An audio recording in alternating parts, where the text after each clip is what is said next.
হরে কৃষ্ণ বন্ধুরা, কেমন আছেন আপনারা সবাই? আশা করি ভালোই আছেন। তো বন্ধুরা, আজকে আমি আপনাদের সামনে খইয়ের নাড়ু কিভাবে বানাতে হয় সেটাই দেখাবো। এই খইয়ের নাড়ু বানানোটা আমি আমার শাশুড়ি মায়ের কাছ থেকেই শিখেছি।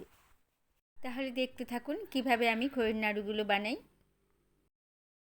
এখানে আমি খইগুলোকে ভালো করে বেছে নিয়েছি। খইয়ের মধ্যে অনেক ধান থাকে, সেগুলো খইয়ের মধ্যে লেগে থাকে। আসলে ধান থেকে খই তৈরি হয়, সেই ধানগুলি খইয়ের মধ্যে লেগে থাকে।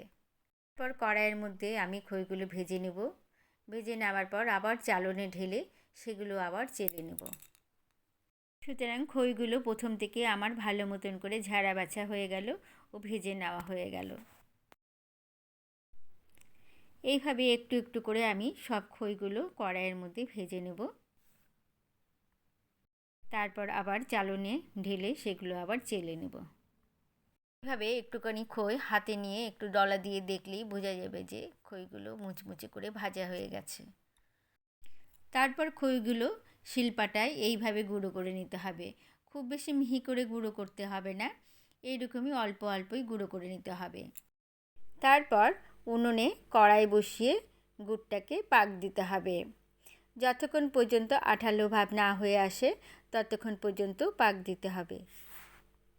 গুড় পাক দেওয়ার সময় এইভাবে খুন্তি দিয়ে ভালো করে নাড়তে থাকতে হবে, তা না হলে নিচের থেকে লেগে যেতে পারে। গুড়ের জালটা ভালো মতনই হয়ে গেছে।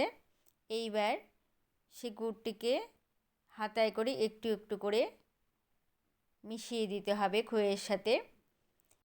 এখানে গুড়ের সাথে খই মেশানোর প্রসেসটা খুব ভালো করে করতে হবে।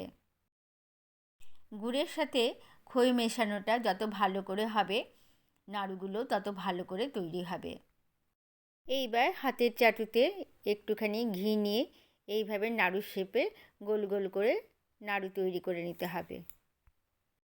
বিশেষ করে আমরা যারা বাঙালিরা নারকেলের নাড়ু, খইয়ের নাড়ু, চিড়ার নাড়ু, তিলের নাড়ু বাড়িতে পুজোর দিনকে বানিয়ে থাকি। বন্ধুরা, আমার এই খইয়ের নাড়ু বানানোর প্রসেসটি তোমাদের কেমন লাগলো প্লিজ কমেন্টে জানাবেন। ভালো লাগলে ছোট্ট করে একটি লাইক করে দেবেন ও কমেন্ট করবেন। আপনাদের ছোট্ট একটি লাইক ও কমেন্ট আমাকে অনেক দূর এগিয়ে নিয়ে যেতে সাহায্য করবে। বন্ধুরা, ভালো থাকবেন আপনারা সবাই। দেখা হবে পরের একটি ভিডিওতে। রাধে রাধে।